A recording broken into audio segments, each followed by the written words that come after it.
obviously to the talks that Theresa May has been having with Jeremy Corbyn. There were more talks today. Charles Moore. Well, thank you, Fiona.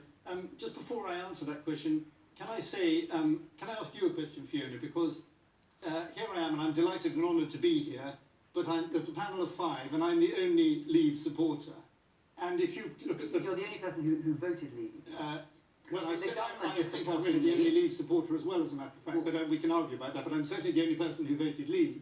And again on this programme, the balance totally fails to reflect the wider country. Can I just make a point, Charles? This is a question to me, to let me answer it. Yes, obviously, the government supports the Leave position, and last week we had 3 people who took the Leave position and 2 who took the Remain position. And I didn't vote. I can't agree with you, but feel free to answer Tilo's question. The Institute of Economic Affairs did a survey of what happened in the balance on this just recently, and they showed that Leave appearances have only been 36%, whereas Remain has been 60% on this programme. I think we're talking about different definitions of Leave.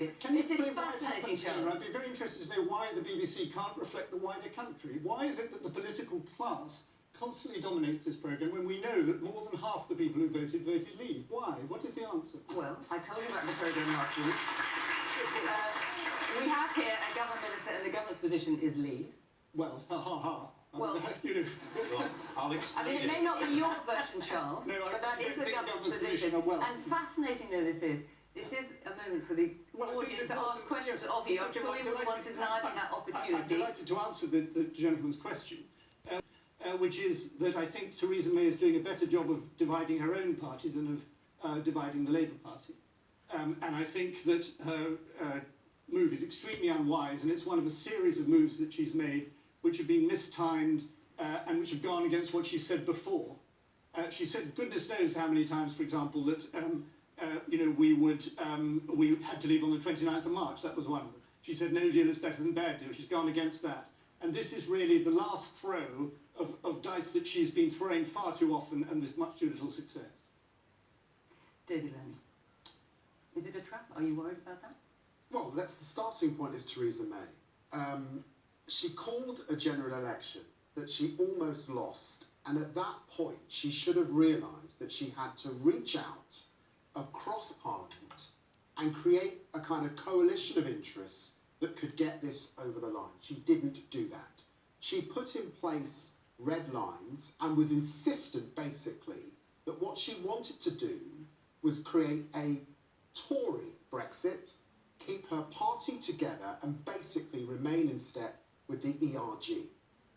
We should have left the European Union by now, of course, and at the 11th hour, after the day that we should have left, she's now reaching out to Jeremy Corbyn. I hope he understands that this is a bit of a trap, and that... So you think she's not genuine? I don't know. I suspect she's not very genuine about having a customs union. She's not very genuine about being in a dynamic relationship with a new kind of single market. No, I suspect that, and I'm sure that he will put those things on the table. She will reject them as she always had, and I'm absolutely clear that he should remain insistent that yes, there is a deal to be found. We can get this over the line if she commits, as she should, to put this back to the British people for a confirmatory vote. And that's how we bring this country together, because then the public can choose between her deal or some kind of deal or remaining in the European Union on the balance of what they've seen over the last 2.5 years.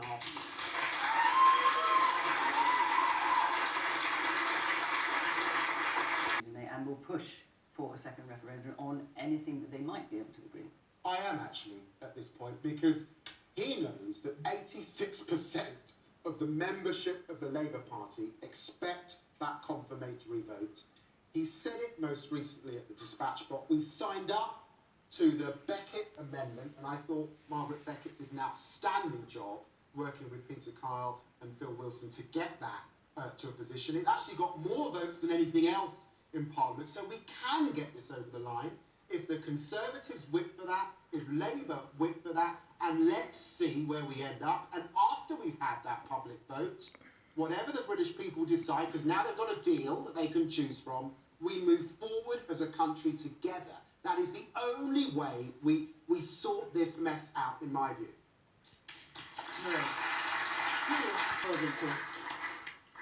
David, you say about compromise as in terms of a cross-party compromise. Well, I'm sorry, but you've never ever compromised. You've always backed a second referendum. You've never been pro-Brexit. And I'm sorry, but why should us Leavers have to compromise if on your side you're not at all? And I think it's disgusting, really. I think you're all shameful in Westminster.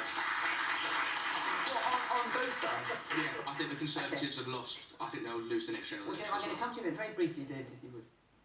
My friend, a confirmatory vote is a compromise. It's not saying, let's rerun the referendum. This time you have a deal, and the British people may go with that deal. I don't know.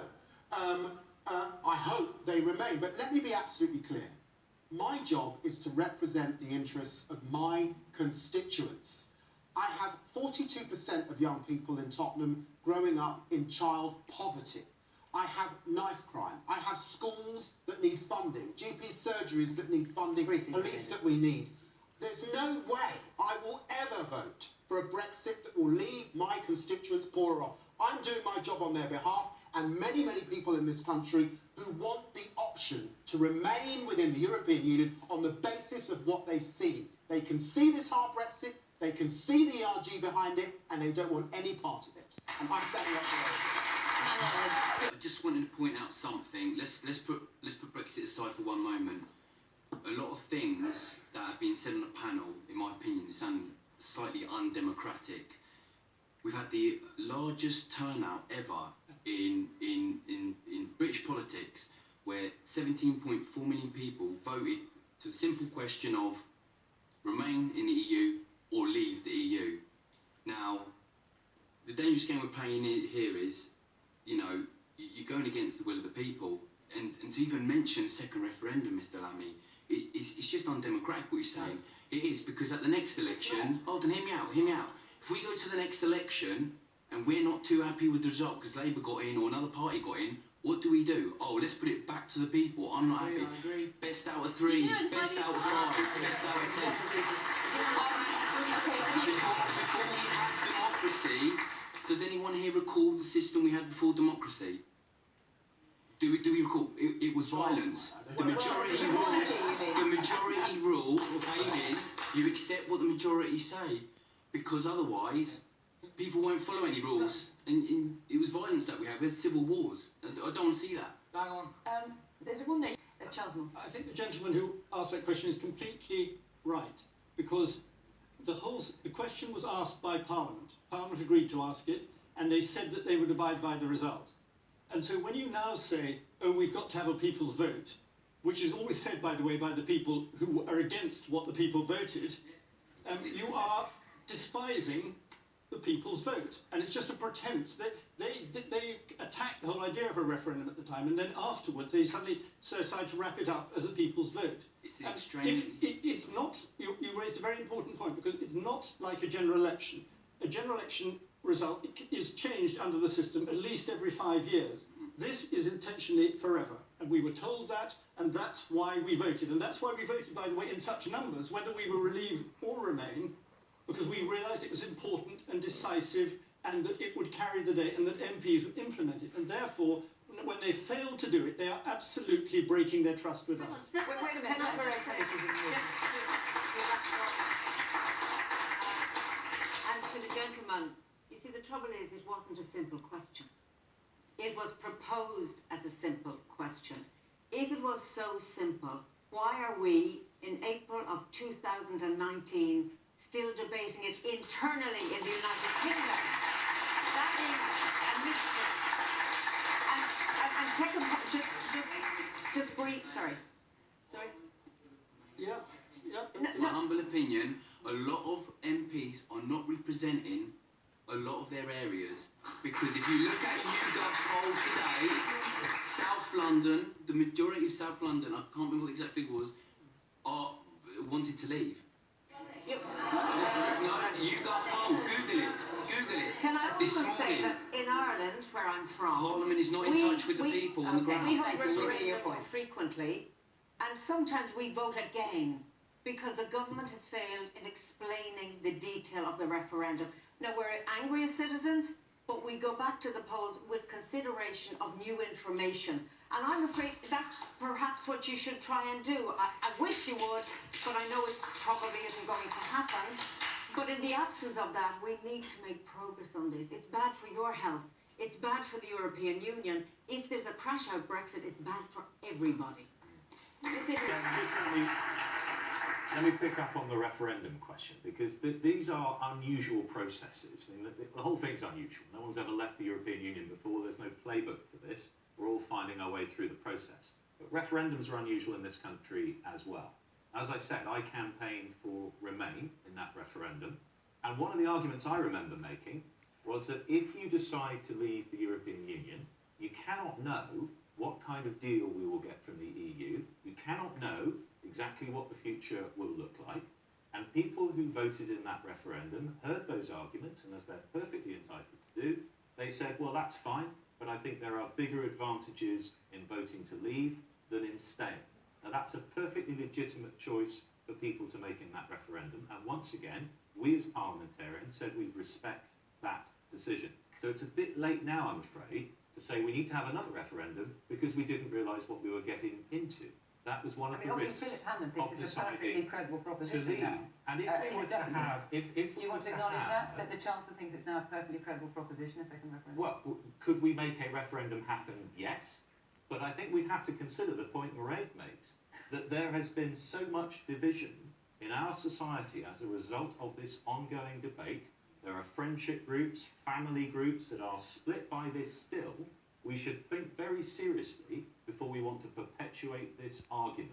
I think what people want is for us to respect the result of the first referendum and move on to the next phase of this process, which is to talk about the future relationship. Keep in mind, we are still talking about the withdrawal agreement, how we separate, what kind of relationship we have in the future. We haven't got on to yet, and we never will if we can't start to talk sensibly about getting a withdrawal agreement past the House of Commons. Okay. I'm going to move on with